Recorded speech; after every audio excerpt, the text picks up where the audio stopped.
Well, today's a very special guest. Thank you, Rob Bell, for having time in your day for an East Coast person like me. Thank you. An East Coast person. Yeah. Come on. Fantastic. Fantastic. Um, but I grew up surfing, so I know that whole vibe as well. Oh, Yeah. great. So Great. so we are here, and I want to say two things up front. One, piddle piddle piddle, right? Which nobody knows unless they've read it. But then the other one is I finished your book last night, and I thought to myself, I think I'm a Sever 10. I don't know because the trilogy's not done yet, but yeah, It's that's a all. I really trilogy? want to start with those two. It's a trilogy? I thought you said that. Isn't it book one? Is it Book five? one? Okay. What book that's book one, but look at how you just went to it's a trilogy. You have a book one. Who Okay. knows? Who Who knows? knows? All right. We have a lot of places we gotta go. So I have a few questions written out here, but to be honest, we'll just let this be what it wants to be, right? Right? No need Of to tell course. it what it needs to be. Of course. So, Rob, you just finished writing this book called Where'd You Park Your Spaceship, which is one of the most interesting titles for science fiction I've ever heard. But it came to you in a dream, and then it like had a positive haunting on you. What's going on there with the title? I've never read science fiction. I think I read Hitchhiker's Guide to the Galaxy years ago. Otherwise, that's not a genre I have any familiar with Uh, that I know of. yeah, that Yeah, was yeah. actually the This first question. guy asks this guy, "Where'd you park your spaceship?" And it like stays with me. Like I can't stop thinking about this guy. Well, where are they? Oh, they're on the planet Furtus. Well, what's the one guy's name? Oh, he and Gruber's, obviously. Obvious. Gru Bars. Well, who's the guy who asked him the question? Oh, Dill Tudd. Of course, Dill Tudd. Yeah. And it just grows and grows and grows. And then I start making notes in the closet where my shoes are and like just sort of like a scrap of paper, just Yeah. the story just grows and grows. And I do remember the moment of like, oh, like when the one character Nord writes a play and it's a play I had written. I was like, wait, does he write the play that I wrote a couple years ago? So there was like a whole series of letting, like, how do I do it? You Hmm. know what I mean? Like the voice Yeah. on your shoulder that's like, John goes, well, how does this genre work, or what does this method? But then there's like the moment of, well, how does John do it? Yeah. You know what I mean? Yeah. The creative process is different for every person. And I think that's part of the magic to it. We all try to copy paste, and then you have something that doesn't feel right. Yeah. Yeah, there's like a stillness. That's how I understand it. There's a spacious, formless, empty stillness, essentially out of which all creation arises, all Hmm. thoughts, all senses, perceptions. But yeah, when people are like, "Where do ideas come from?" No one knows. They No. appear, and the clearer your antenna is, like the less is happening. The more it's not like you drop a thought, thoughts drop you Right. till you're Yeah. till you're simply just present, and then things arise that, yeah, you it's like you never could have cooked up, and yet there they are. Yeah. Isn't You that fascinating? uh I mean, it absolutely is because my own journey is I found myself to be an Enneagram 5 a number of years ago, which shouldn't be a What's that surprise. mean? What's The that mean? the What's any five mean? the five is the investigator, the one that reads. I mean, I got all these books Oh, behind me. The mm-hmm, one mm-hmm. that's actually stuck in his head because he's actually very fearful, and the way to navigate pain is to know everything about the world before the pain can hit you. But Oh, so it can't hurt you. Got you. yeah, the whole gist though is of growth, and I believe you're a seven as well. The head types, we gotta learn to sit down into our bodies more often and be present to the Yeah. intuition rather than up here all the time because this Right. is Right. Right. safe. This feels predictable. Yeah, but that's not where creation happens. Yeah, Oh, that's very well said. That's very well said. yeah. But that's fascinating that you wrote a science fiction book, but you don't have any um, previous history with it. What I think that maybe helps with, and this is just a guess, is you don't have any rules about what science fiction is supposed to be. And anything energetically that has any sort of supposed or should energy Hmm. in all of life, I like. Yeah. No. Is that like a No. rebellious side? Because I have that too. Or is it just something else? Can be. It can be. In health, it's like the long, wonderful evolution to where people like you should put on a seatbelt. And you're Oh, like, okay, but otherwise, you're just listening for how you would do it. yeah. Yeah, so I didn't have it. No, I didn't. And a friend, it was funny because when I was telling a friend what I was writing, a friend of mine was like, "Oh, you should watch da da da. You should read da da da." And I was like, "Wait, Oh, I just told you about this book that I'm writing 8 or 9 hours a day. They're, it's coming in. We're fine. I don't need to right now watch a 11-hour television show or something." oh, It was yeah. just funny. It was just funny how he was like, "We, you should get, these will give you great ideas." And I was like, "I got, that's not the problem Yeah. here."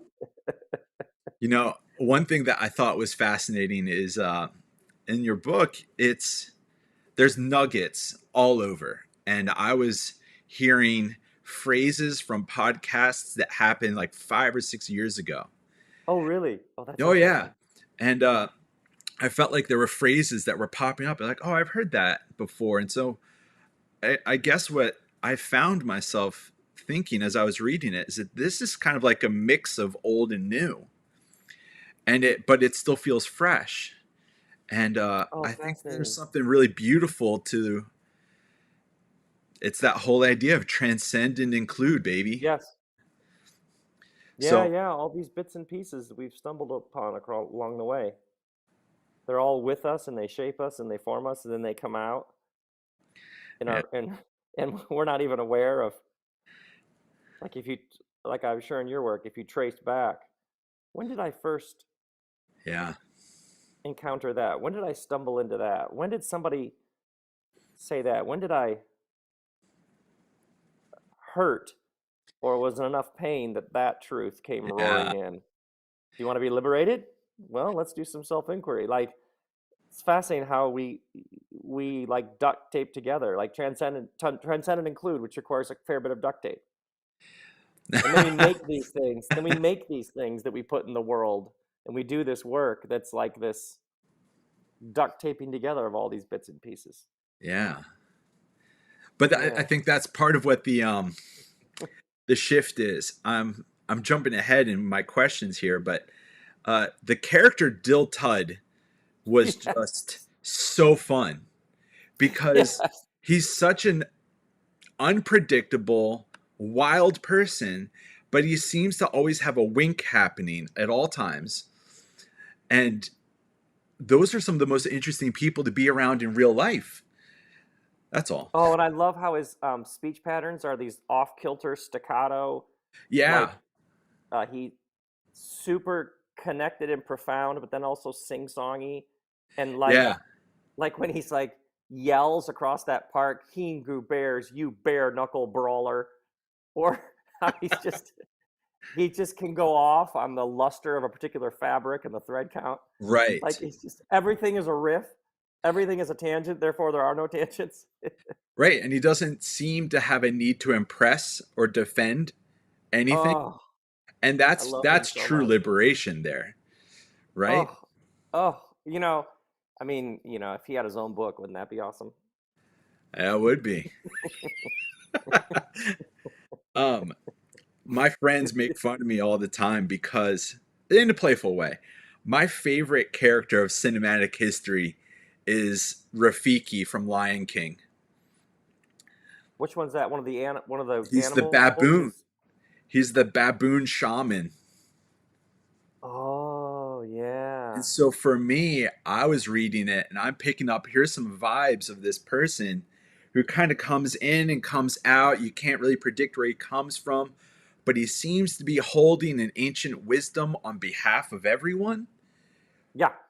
And until they're ready to see it, until they're ready to, I mean, I won't say any spoilers, until they, in some ways, go looking after it for themselves.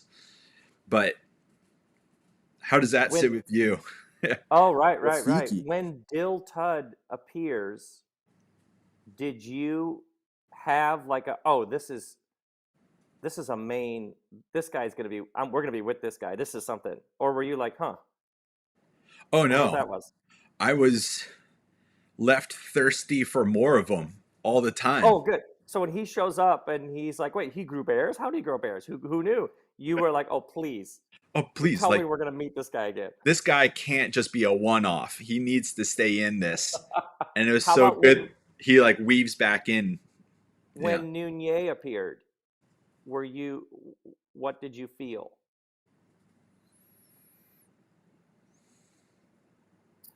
Excuse me. Oh, I'm trying to think back. Maybe joy? I don't know. She shows up in his bedroom. Yeah, because he was, well, a little bit of spoilers. He's naked for the first time of his life in his bed. And so what do you do when you all of a sudden you look up and you see a woman there who seems to know everything about how you operate and is a step ahead of you? So Yeah. she even had a sense of like she was a step ahead of the game sometimes, but then she's also doing her own exploration and like her worldview's starting to crumble too. Oh, so you could see her like she's completely mystified by him. Like what hap like we just do the job. What dude, you're in so deep. I've never Yeah, seen someone get like sucked into a place and yeah, completely lose all their berries. And he's like, but it appears like you're friends with yeah, so he's watching her like is she made of steel or is she caving too? that's right. Because she, not to say that she was, I love it that you said that's right. I love it that I was talking about these characters and what happens to these characters about a book so created by this guy this and guy, asked this guy, and this guy was like, "Yeah, I think that's right." And I was like, "Oh, interesting that he sees that." yeah, the roles That got is awesome. switched. One of my That is awesome. one of my questions here was, this is a different book than some of your previous because your other ones are about you trying to explain an idea, and this one has Yeah, very little right. explanation. And so one Good. of my questions was, is your plan or your hope that we just Rorschach this like an ink blot and you see what everybody sees, or the whole thing seems like it's just Isn't that why we love stories? yeah, You get yeah, it's three true. people, and you have three people read the story, and you get five perspectives on what happened. Yeah. And honestly, or two, 3 and 4 and 5 Robs ago, my Mm, work was my a lot of my work was centered around explaining, and I loved mm. it. It was a wonderful life, and then something happened, and it was there is something about setting down, explaining. It was Yeah, great. Like Transcendent include, no problem with that. That was a wonderful life. I want to do this next. yeah. And But like this conversation with you, I was doing an interview in Brazil, 2018, wow. and like question one was like, "What's your stance on?" Question two, "What's your position about?" Question three, "Where do Uh, you come uh, out on?" And I remember just stopping the interview and being like to the interviewer, and it's being like filmed. Just I'm sorry. do you just have a list of like the shittiest questions that are the least enjoyable things to discuss Right. that have nothing to do with who you are and who I am, and Yeah. just you're just gonna keep going down this list, and I'm expected to have these soundbite, crisp, like, ugh, you know Yeah. what I mean? Like I do. this isn't so. I something about this is very very. It holds a particular kind of power for me and joy, a particular kind of delight, and even starting to do interviews about this book and talking to you, and it's a it it's I just find it to be incredibly enjoyable, almost like I had an experience Oh of this yeah. story. I Yeah. had an experience of the story, and then you had an experience, and we're like talking about our experiences of it, and connecting with each other. It just so happens one of us Happen to made the write it. story, but even that person who made the story is sort of like, yeah, don't ask me. It's just I just typed. Do you know what I'm saying? It's I very do. interesting. It raises all sorts of questions about what a self even is. Well, and that's probably why the artists are so elusive. Nobody can really explain an artist, but you have to experience it. Like actually recently I went up to MoMA, the Museum of Modern Art in New York, and I went and saw Starry Night by Van Gogh in person. Oh, Just like standing in front of oh, this historic piece, yeah. being Oh, moved by it, yeah. and we're in line and other people are turning around and taking selfies and half of their face is blocking the Starry Night. Starry Night. Right. I'm Mm-hmm. like, wow, we're Mm-hmm. so used to separating ourselves from the experience of it that we want to document it, and that leads us to not actually experience it. Oh, and like when you stand in front of a Van Gogh, there's one at the Portland Art Museum, Uh, and the history and the mythology around it, like yeah, your cells are like doing something, and you're thinking about what. Yeah, yeah. Have you read Irving Stone has a book called Lust for Life, which is a Van Gogh biography, a historical yeah. fiction biography, um, historical nonfiction. It You would love it. Having just It's had that actually experience, that been painting, in my Amazon check list one of for a my while now. one of my yeah, I've read that book a number of times, and it really has been a huge book for me. Because you're right. The experience of it. Woo. There was a Van Gogh traveling exhibit where they would like project his stuff up on the walls. Yes, yes. It was near The when we lady lived in that we LA. It went was near my to, house for a little while. Yeah. and I cried. And it's I think that Mm. that was such a beautiful moment. I actually took Jess's hand and had her feel like the tears because men aren't really encouraged to cry as often. It's certainly not an Enneagram 5 that's all in his head. But there's something about mystery, right? The formlessness, the symbols, all of these things. I really hope you know the band Sigur Ros. Um, Oh my God. oh, That I band. wept at them when they came to Philly. Mm-hmm. But Oh I yeah, their think, shows are something, huh? You're just yeah, overwhelming. um,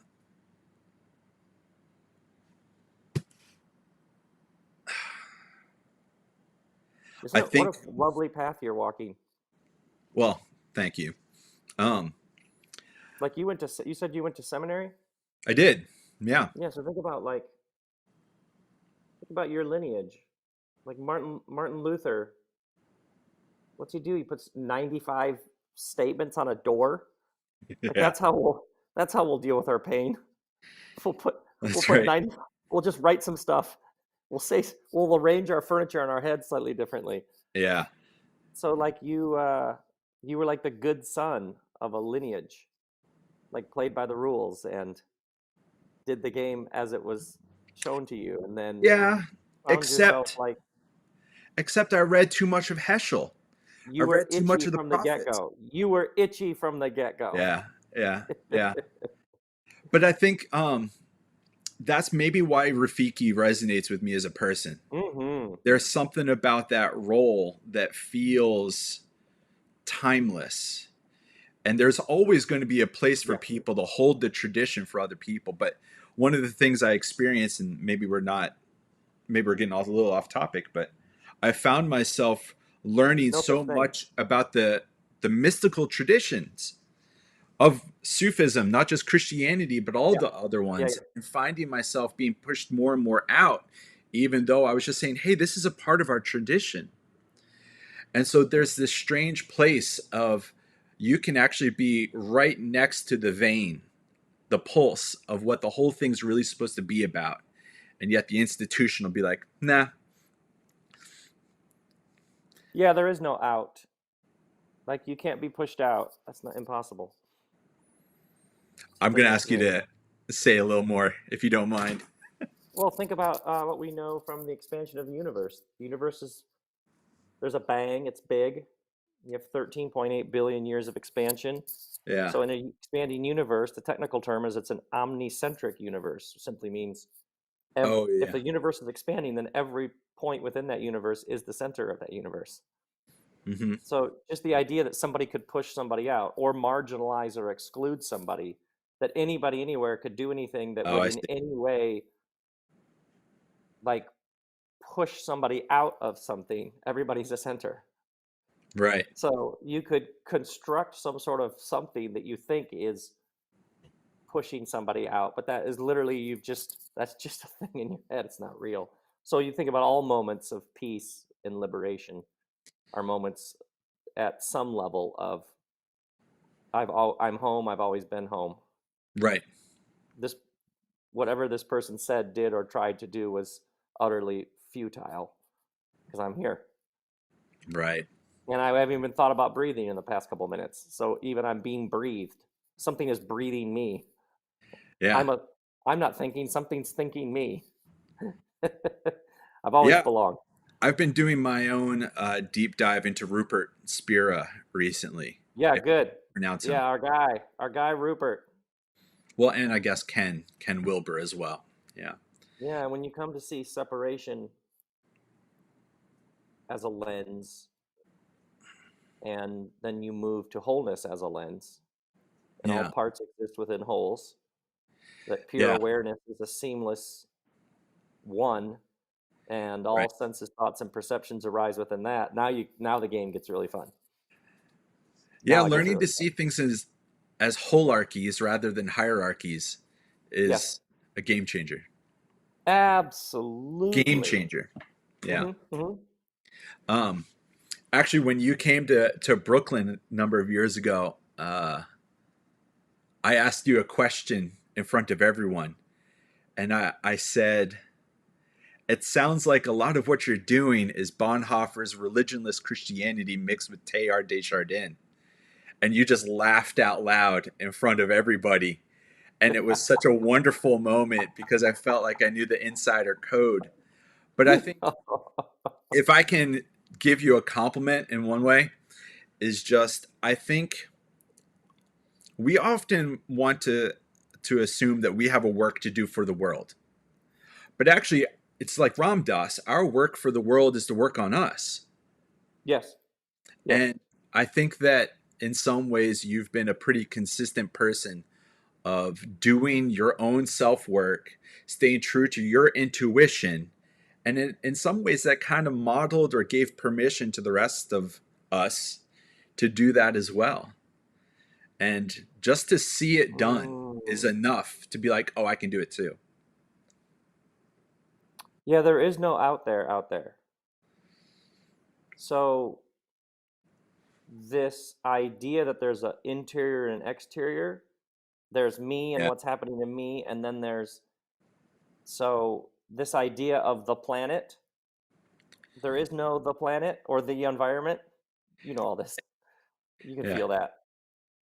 That actually isn't a thing.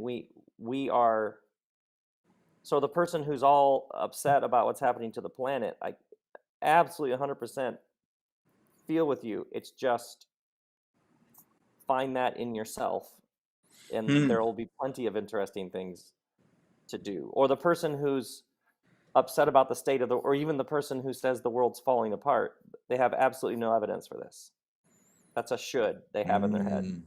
The world should be something other than it is. Right. Well, it's not what you have in your head that it should be. So you have picked a war with reality. So when a person says this thing should be something other than it is, the world's falling apart, is it even, what they're essentially saying is, I have picked a war with reality, because the world isn't how they think it should be, it is how it is. Right. So the suffering isn't this world out of you. You created the suffering with your should. Yeah. So clean that up, and generally what the person is telling you about themselves. There's a war in here.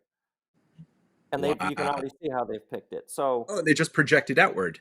Oh, so you are the projector and it's the screen. And pretty much everybody we meet, when we're talking about them, it's a projector onto a screen and then a projector back on a screen. yeah. And if you clean the projector, then everybody becomes your teacher. They have come to show me what's Yeah. present in me.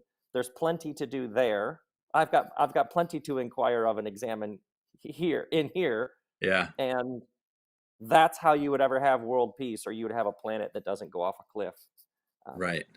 So you have projectors running around projecting this onto, Man. yeah. So I love how you said that, but yes, we love ourselves, and we find all of it within us, and it radiates outward in all sorts of interesting ways.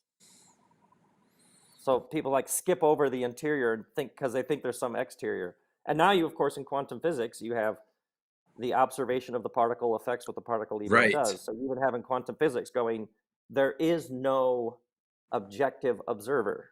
The very act of witnessing is changing things. So there is no line. There is no interior, exterior. There is no here, there. All of it is actually a seamless one reality. A holarchy. Is that delightful? It is. But Wonderful. I think that's one of the things that's been so fascinating is Ken Wilbur, he wrote a book called No Boundary. That's a pretty good one. But what's so yes. Oh, that's actually yeah, one of his finest. Yeah. By the way, can I tell you a Ken Wilbur story just for fun? Sure. Because you met him a couple years ago, right? Oh, I saw a picture. this might have a little bit of a douchebag factor, but can I just tell it anyway? Sure. Yeah. He and I are hanging out, and he's, as you imagine, like you just ask him a question and then he just goes, and it's just pure delight because you're just sitting there like, oh my God, Ken Wilber's just going off right now. This is the best. At one point he said, it's like what we talk about when we talk about God. And I was like, wait, did he just say that? And he proceeded to drop, in the course of 3 minutes, a series of Easter eggs demonstrating that he knew kind of everything I'd ever done backwards and forwards, as if it was like a tweet. You know what I'm saying? Oh, yeah. He demonstrated to me, I know kind of your entire body of work, but I digested it over a sandwich, 17 months ago. Or so. He didn't say it. It was so awesome. Like my entire body of work to him was like just like passed through. That's humbling. Yeah. Oh, it was the best. But that's I think the shift though. When you can step back and see the whole thing, you see how your part is this. I mean, it's a small little part of it, but it's still part of it. Yeah. Yeah, everybody. Yeah. It's a yeah. Mm-hmm. Everything we all get to be part of it. It's fantastic. Yeah. I was curious because as I was reading through this book into the wee hours last night, I believe you said way back at some point that you realized that every new project was somehow the next thing that you needed to heal. Did you find yourself? Yeah. As you look at this, do you see words for it? Pardon? As you look back at the book now, do you see how a part of you was brought together again? Oh yeah. Even I remember I this book asked for a very specific order rule of life.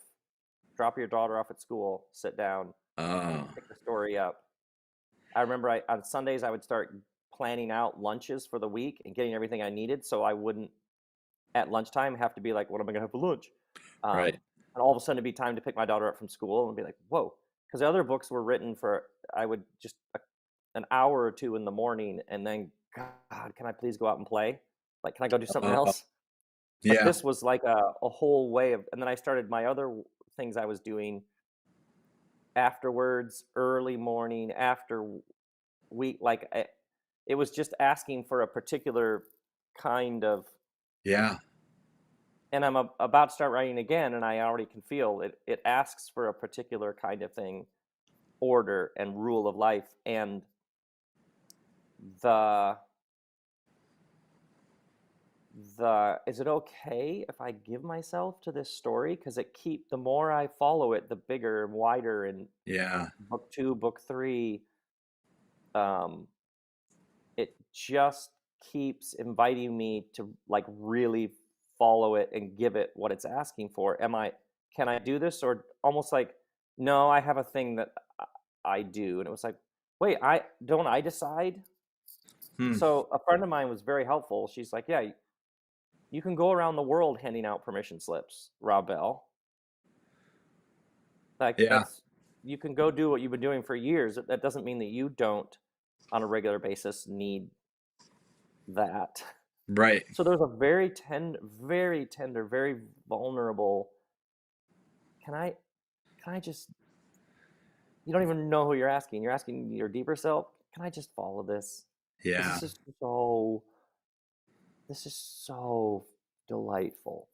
Yeah. This is so doing something to me. It's the need to. It's almost like liberating me from the need to explain. It's Hmm. I really the subconscious where I would read back over a section and Mm. like I hadn't just written it and notice uh, experiences coming to mind from my life, Oh, yeah. grief, loss, ache, that, oh, that's all in there, but not Yeah. explicitly, obviously, because we're on a different planet. Right. Um, so the power of the subconscious. It wasn't long after that I started painting. So there's like Oh, here in yeah. the garage here, there's just paintings Wow. everywhere. So yeah, some larger kind of expression that, yeah, almost feels like everything was a warm up for this. That's what it felt like. And then when I would share it with friends, or I would, even now since it's been out, I've never had this kind of connection and Mm. interaction. And you're telling me about holding her hand at MoMA. Um, Yeah. so when people started reading, and friend, like one friend just said, I like your other stuff is fine, but this is like what it's like to actually be your friend. Right. That you cook Right. up this world of spaceships and planets, and your friends are like, this is actually The the most you. you. Yeah. So yeah, no, there's like a, yeah, there's something. Yeah. There's some sort of innocence and some sort of, and the interviews about this inevitably, it's like they come in the side door. It's like for years I was Oh, talking about big stuff, God, yeah. heaven, hell, God, Jesus, peace, and then you Right. come in the side door, Yeah. and not only are you there, you're in a more even significant way than when you were trying. Right. Well, that's, I think, I already shared with you, I did a whole life before the Appalachian Trail. And then there's a whole Mhm. life afterwards Mhm. because Mhm. I think there must have been 17 iOS updates of John that happened during that time. Right. Yes. Yeah. Yeah. And, but that shift from theologic to theopoetics has Ah. been Yeah. Right. Right. so colorful. It's got Yeah. so much more Yeah. texture. It's got so Yep. much more soul in it. Mhm. Uh, Mhm. and all of a sudden you're just wrecked by Starry Night, Yeah. and you don't need to then stand at a distance and analyze because you're just there getting wrecked by Starry Night. That's it. That's all. Yeah. There isn't some other thing that now needs to be added to that, or like what was that, or to protect myself from the. No, that's yeah. Just walking through the MoMA, And bang. so speaking about grief, though, in here, the main character experiences grief. You recently had your father pass away. I'm so sorry. Mm-hmm. My Thank you. father passed away just before COVID, and Mm. just like 2 or 3 months before the big drop happened. Yeah. And I'm grateful that he didn't experience that whole season of COVID, because he would have been greatly at risk. But there's something about grief that, at least Heen in the book too, and of course that's got a reflection on you somehow.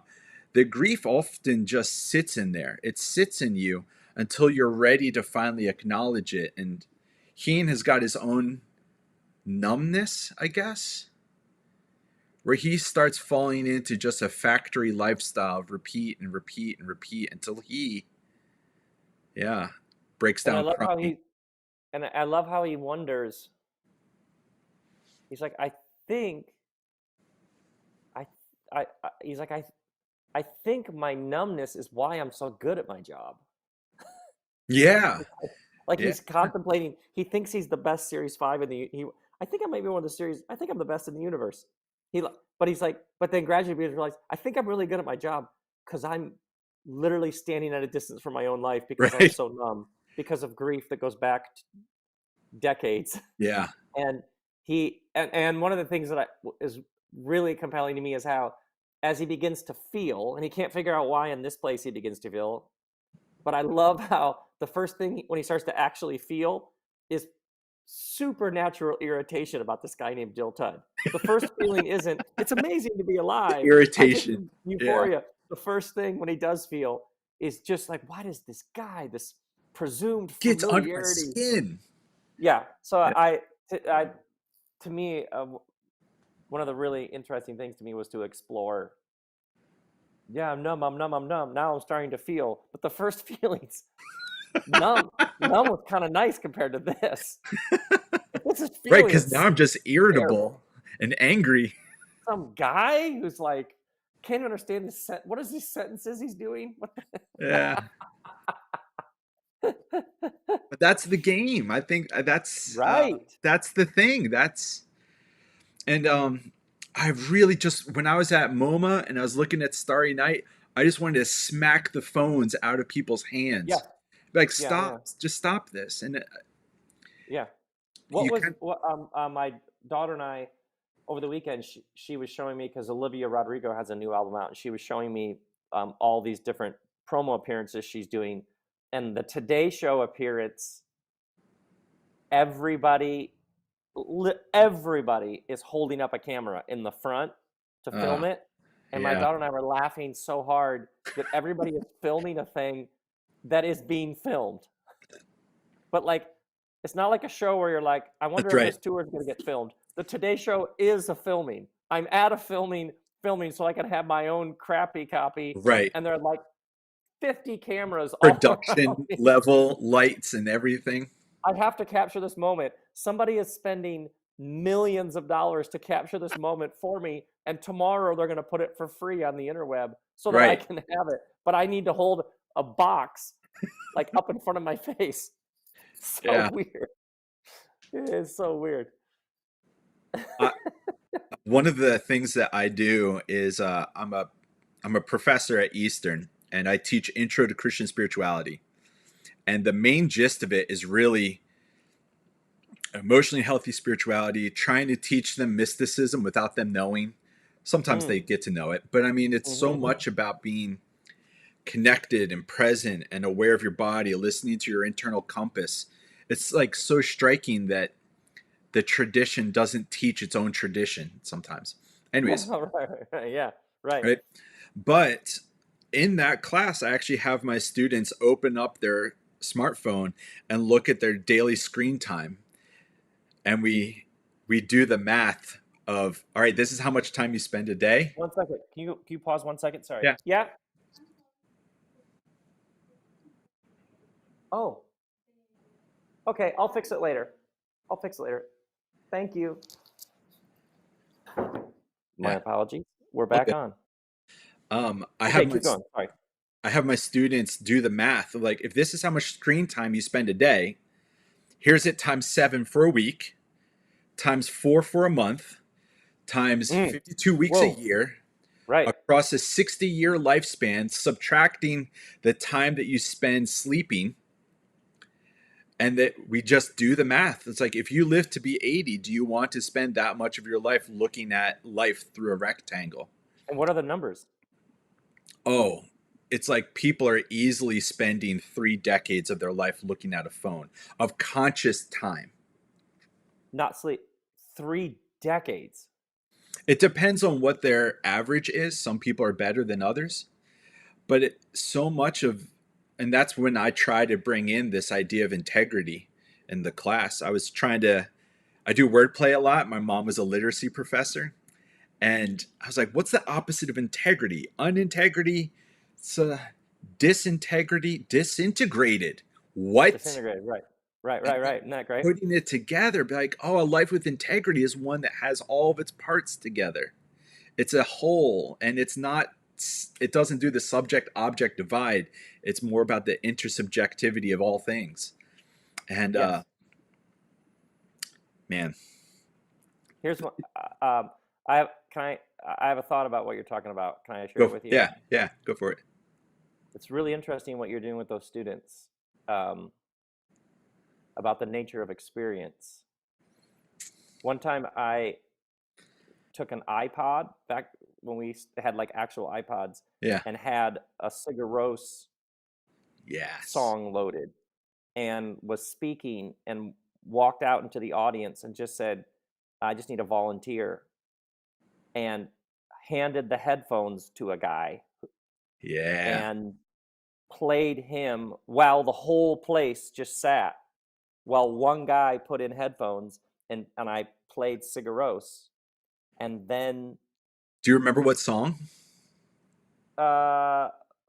no, I don't. Okay. Guasilala? I can't even say it. Yeah. And then asked him to describe the song. And this lovely fella was like, completely Wow. had no idea Yeah. how to describe the song. And what he did describe, how many of you now can hear the song how many of you can imagine based on what he had said? Wow. And that this is essentially, and then played everybody the song. Oh, okay. It was like, Yeah. notice how your experience of the song was, you were absolutely unable to get anywhere near it from somebody else giving their experience of the song words. Essentially what you're doing with your students. Because this tradition is not about talking about things or even describing them Right. from others. It is about you hearing the song. Yeah. Yeah. It's about you, your experience of the song.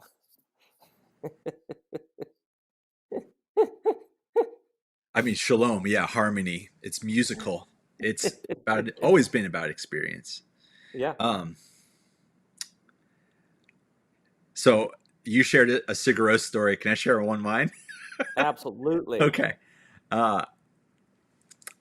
So when I was hiking the Appalachian Trail, I was a disintegrated, fragmented person with a lot of anger and frustration, sadness, disappointment, all of it. But I was listening to Arabatur, which is the song of theirs that has the Harry Potter choir in it.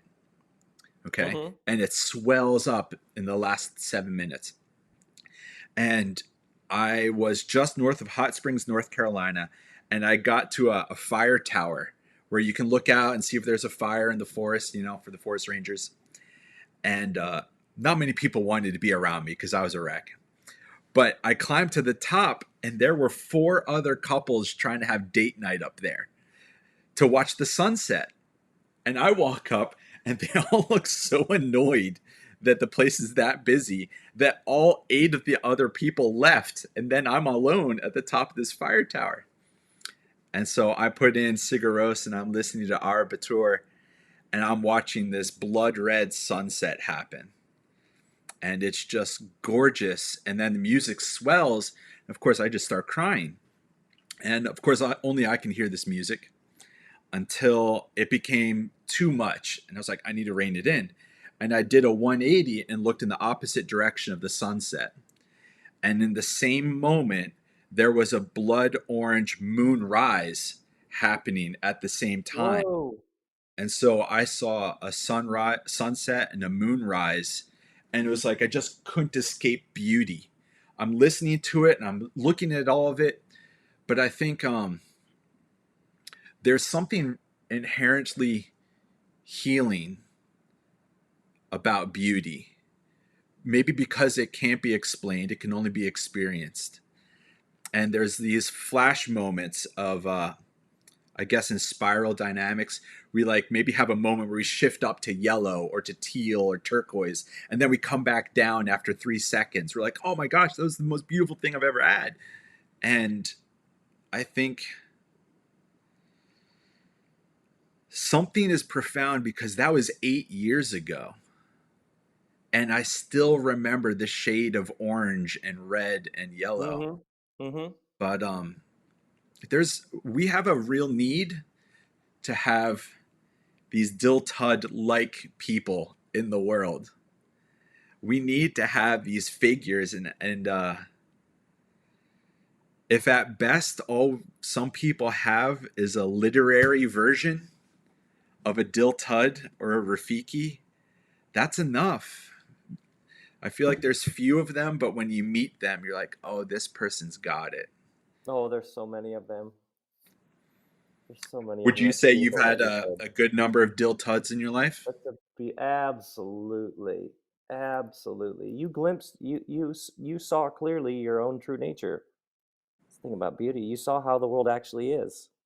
Yeah. You saw clearly, and then you've been integrating that experience, like gradually, like Yeah.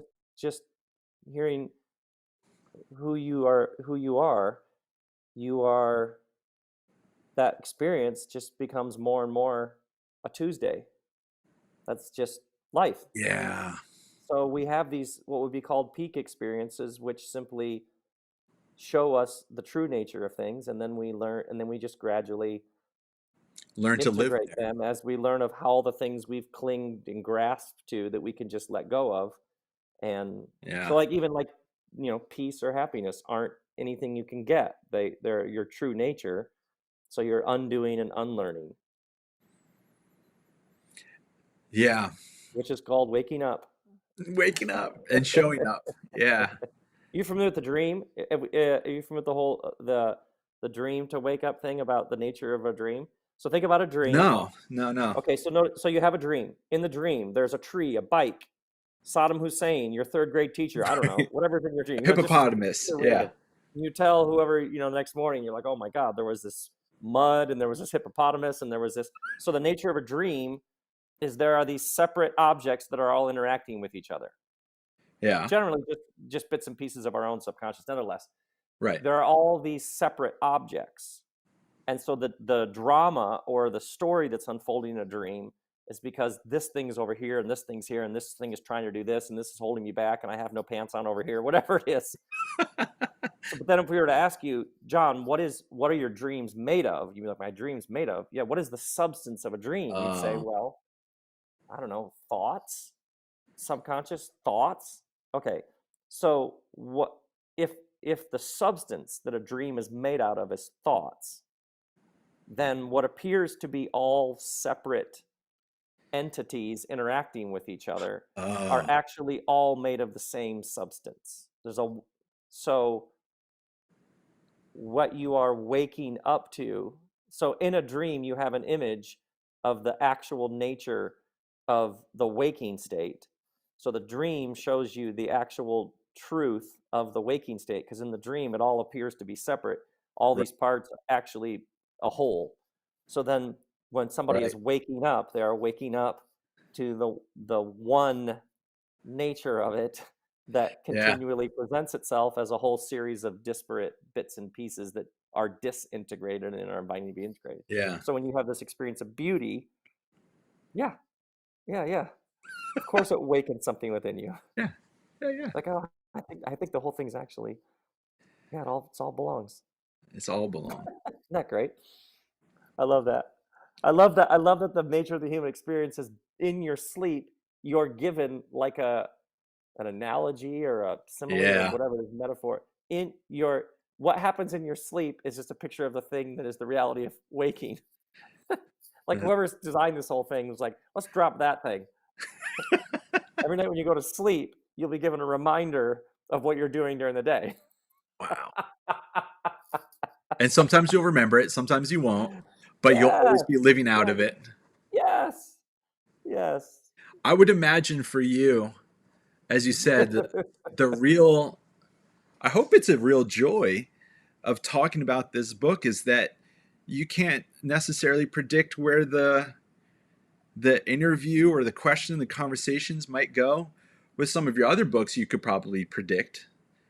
Most books, over the years, I would laugh and tell Kristen, "Yeah, I'm gonna start doing interviews for this book. I'm gonna find out what the 7 questions are."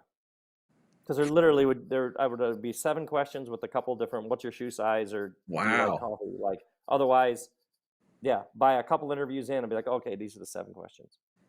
But So, what's it this, like seeing your this, book have a different experience for different people? it's That's the almost best, like you get to experience it hundreds of times. I don't know how many interviews you're doing. right? Right. That just unbelievably enjoyable. I'm good. And I That's do the and I do these. It's changed everything. I do these things in Ohio here where people come to Ohio and we sit together under the trees for 2 days, and yeah. people just bring their question, and one by one, like people just sit across from me and tell me the question, which by the partway through the first day, most people are like, my question since I got here has changed 10 times. And I don't know anything about the person. So I'm going to learn what their name is, what they're doing in the world. And within 30 seconds, people are into their deepest questions, confusions, anger, joy, Yeah. euphoria, angst. And everybody else is watching, sitting around watching, but then within 30 seconds, people who are like, I'm not a surgeon in North Carolina, I'm not a Yeah. birth doula in Oregon, and yet 30 seconds in, people are like, I know what they're talking about there. Yeah. So everything's merging because people are like, everybody is everybody, and I don't have any idea where it's headed, and we get to watch the person see who they are in a new way and find clarity. And oh yeah, all those That's a real experiences. joy. That's beautiful. Oh God, it's the best. So I spent years, well, like the Gods Aren't Angry tour that you came to in November of 2007. That was crafted, rehearsed, memorized. Like that was like a tight hour and 40, just Yeah. done like with like an arc and like ebbs and flows and energetic. Like, and the more like when I go out like that and do that every day for a month in a different city, like it gets super like the performance of it. Yeah. So now, years later, to be like walking into a room or walking under the trees or talking to you, and nothing's prepared because it was all preparation, and now we'll just be present and see what happens. Yeah. It's just the best. I love it so much. I love it so much. I maybe one more thing. I hope you're a fan of Sufjan Stevens. I know that. I know him. I know who he Okay. is. Well, he just put out a new album this week, and he has a song called "Everything That Rises," and he's just quoting Teilhard de Chardin in that everything that rises must converge. And Mm-hmm. everything that wakes up to the reality of what is, everything that rises into its own maturity and fullness of what it's supposed to be, those figures tend to gravitate towards each other somehow. And that's a beautiful place to be at that convergence point, I would imagine for you. Mm-hmm. That's beautiful. Yeah. Mm-hmm. Mm-hmm. Yeah, they're it's very easy. Well, what you said about screen time, it's very easy for people to tell and craft a story about what's happening in the world based on bits and fragments that they got off their phone. And Yeah. then other people are like, yeah, I know, the world's getting crazy. And it's all just completely made up. They've completely crafted Yeah. these supposedly intelligent, I'm just tuned in, I can just see this, and it's all like, you could also see everything rising. Yeah. Everything that most repulses you is some form of evolutionary course correction showing you something about yourself. It's Yeah. like Yeah. even what other universe were you in? It's things just aren't evolving fast enough. What universe were you in Right. That that it should be where it fast. was unfolding, like when atoms began to bond with other atoms to form molecules 13 billion years ago, or molecules began to form with other molecules to form cells or organic cellular matter at the 9 billion mark. Was that okay with you, that speed? But this is what I love. What was that speed okay? Or the Earth was formed 4.5 billion years ago? How'd that for you? Was that happen fast enough in the course of the unfolding? Because, and this is why I love what you said earlier. You're showing us, you're invited to have, you can experience your own unfolding with grace and be kind to yourself. So all of the like rights and science and earth care, and it should be happening faster, sure, but I think we're talking about ourselves and extending grace to each of us Oh, waking up. yeah. I was just having a conversation with someone recently about how your life is your curriculum. Yes, this is Yeah. John's curriculum. John's doing great. Yeah, he's doing great. Yeah, he's following his curriculum. He's doing great. He's The doing great. earth, whatever. Yeah, the earth, like this idea that like it should be happening fast. John should not be happening faster. John's happening how fast John is happening. It's good. Yeah. And There's no other John like John should be. There is no other right. John. There is this John. So let's love this John. Yeah. Everything I have is already yours. Yeah. Oh God, yeah. And that is how the world has peace. We should probably finish on that. But thank you so much, Rob. I I would love love talking to you. It's to wonderful. I would love to talk again whenever book books 2 Okay. through 9 come out. That would be a real joy and a I just privilege. love that somebody somewhere is like, let's pay John to shape young minds. You know what I'm saying? Well, That thank happens you. somewhere in a meeting. Two Somewhere people somebody said, was hey, like, that that'd be a John, good idea. let's Yeah. give him a room with some chairs, maybe a whiteboard or a projector, whatever the kids are doing nowadays, The and whiteboard let's is where just it's let at. him loose, and he can like come up with I just love it. Cool. I love that. That's a beautiful world where you and everything that you've been through are now like get to do that. It's wonderful. Thank you, Rob. Loved it. Loved Loved it. it. Piddle, piddle, piddle. Piddle, piddle, piddle. Yeah. Bye bye.